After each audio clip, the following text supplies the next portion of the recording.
Salamu alaikum. Tulisema kuna hali inapatikana kwamba wewe unatakiwa ufanye ghusli lakini hauna maji. Badala yake unatakiwa ufanye nini? Ufanye tayammum. Tayammum, kuna tayammum badala ya udhu na kuna tayammum badala ya ghusli. Sasa tayammum badala ya ghusli ni tofauti na hiyo nyingine.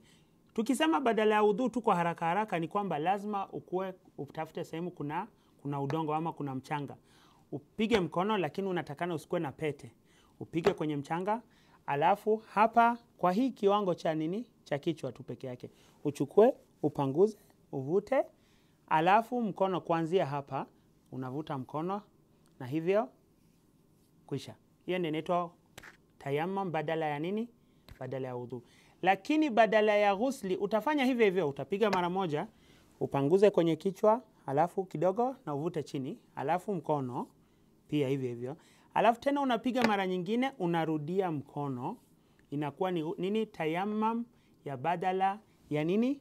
Ya ghusli. Kwa sababu umekosa maji, Mwenyezi Mungu katika Qur'ani amesema mkikosa maji mfanye tayammum. Fa in lam tajidu ma'an fatayammamu. Hapo unakuwa uko sawa na unaweza ukafunga na hauna shida. Wassalamu alaikum.